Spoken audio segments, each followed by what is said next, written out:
There are so many gardens that have surprises in them. You'll come around a hedge or a wall or some rocks and there's a surprise before you, or a structure, or a statue of some sort. And this garden in Lexington, Kentucky had a surprise for me as well. I wasn't expecting it to be quite so emotional, and I wasn't expecting it to leave me so pensive. We are Steve and Marnie. This last summer, we were scheduled to take a 10-week sabbatical in the UK and Germany. The challenges of 2020 forced us to find other ways of resting and fighting for joy. Our new endeavor is to find and film the best gardens we can find in the US. I have never personally liked gardening, and yet I have found some of my favorite moments in life have been sitting quietly in a garden with my wife. It's great for our relationship, and it's good for our sanity.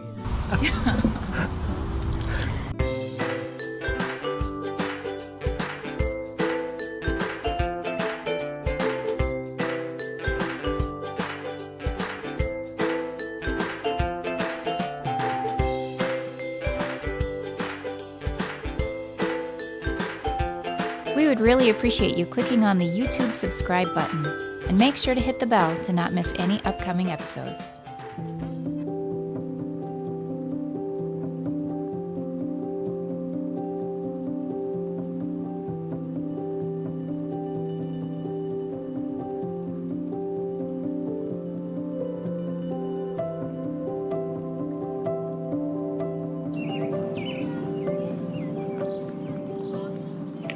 Surprise, it's us again.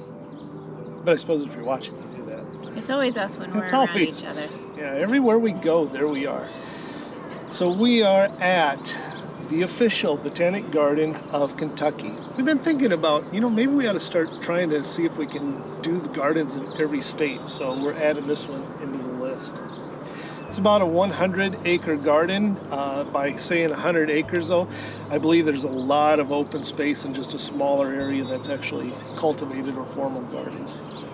This garden is free to the public, and it looks like a lot of people are coming today to enjoy picnics and letting their kids play. You said. Then you said, it's a nice day.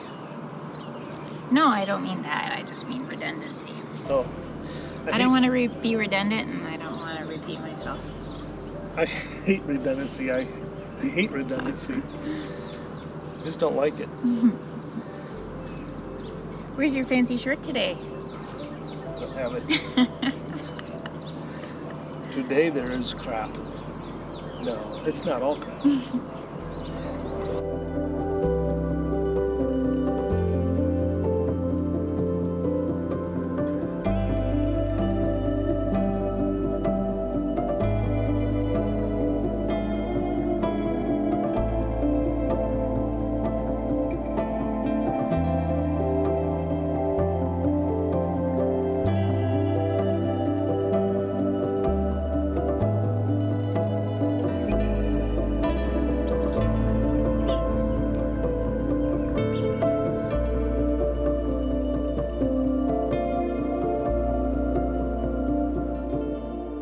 We tend to think to put the taller things in the center and the shorter things on the outside, but it's kind of fun how they did the taller anemone windflower on the outside, and then behind it lower they did the brightness of the coneflowers and the daisies, and then something bigger in the center. Be brave when you're planting. Let's try different things next to each other, and let's see what we like by playing with our plants.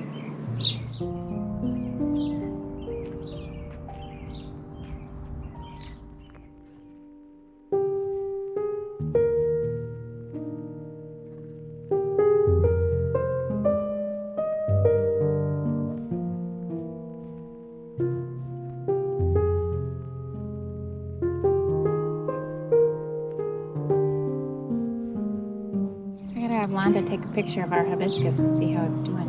It's probably along these lines.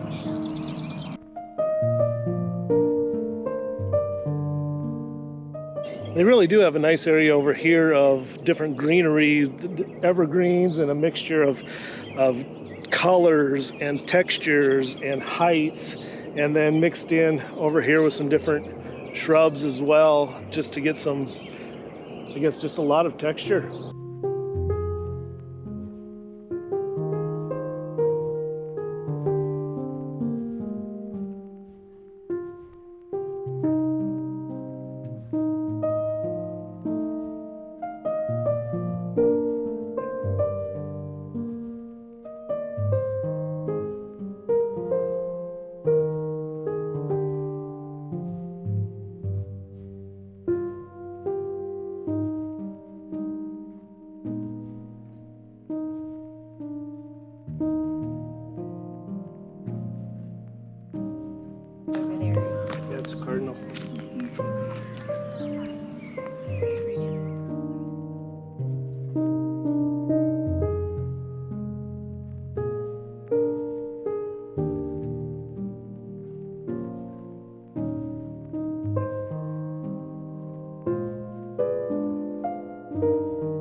It is hot and muggy out.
Everywhere you go in anything in life, there are ugly, hard, difficult things. And so you have to pay attention and you find beauty as well. And so in a garden like this, which we want to be honest as well, is that there needs to be a lot of weeding. There's a lot that needs to be done. The structure is incredible. There's a lot of really good structure. The walls are nice. The pathways are nice. There's some really nice art. And there's some really beautiful flowers, but we don't know the story of what's going on with the garden. So, if this garden were in my yard, I would be astonished and it would be absolutely amazing.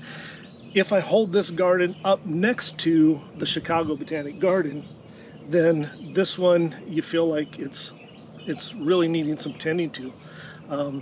Again, I don't know the story, but if I look around, I see like the structure of maybe somebody who had a real heart for this and a real passion for it, and maybe their hands aren't here anymore. I don't know. What are your thoughts? Yeah, there's a lot of beautiful things. There's a really good collection, a variety of plants, from trees to shrubs to perennials. And then they have the trials with annuals, and and we haven't seen it all, but there's a lot of good structure. There's a lot of brick pathways in areas like this one that we're sitting in that's, very structured. Just needs more TLC, more hands-on, people doing a little sweat equity and clearing it up so that you can see the beautiful that's underneath it and stuff. Because, the fountain and the trees, it's a really sweet little spot here. So again, we don't know the story of the Botanic Garden of Kentucky here necessarily, but maybe there's somebody around Lexington, Kentucky that wishes they could plug in and help out and do some volunteering or something. This would maybe be a good place to check into and find out if that's a possibility. Gardens take a lot of work. I mean, they just do. It doesn't take long before things get away, especially when the heat kicks in and the weeds start popping up. So again, there are a lot of really beautiful plants, a good variety of things here. Someone's been collecting and making sure that they have quite a big variety, which is really nice. So. And of course, this is coming from a guy who doesn't like to garden, so we remember that. I hate to weed. I tell Marnie not to buy beans because I don't want to pick them. So I'm not into that. But of course, those who are can look around and see there are things that need to be tended to.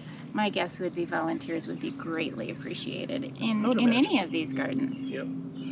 There's some really nice Monarda though that I do like. Now I've been turned on to Monarda. I like Monarda. It's really fun how you're actually like one by one learning the names of some of the plants. So I'm learning.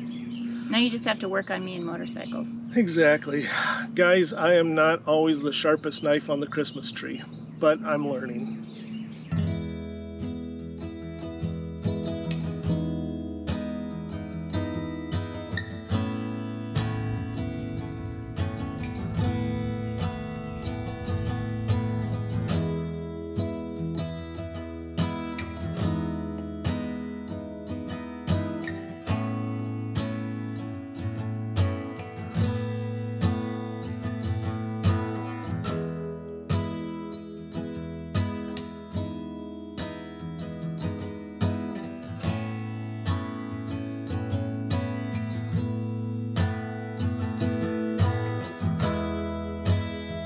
Comair Flight 5191 crashed near Bluegrass Airport in Lexington. Investigators say the flight took off from the wrong runway, killing 49 people. Comair Flight 5191 crashed at the Bluegrass Airport on the morning of August 27, 2006, killing everyone on board except one person. The crash happened following a mistake on the runway. The pilot of Flight 5191 prepared for takeoff on the wrong runway, not knowing that that runway was too short. The only person to survive the crash was the co-pilot. A memorial was built at the Arboretum on UK's campus to honor those who lost their lives. The memorial is called Birds in Flight and contains 49 metallic birds, one for every victim who died on that flight.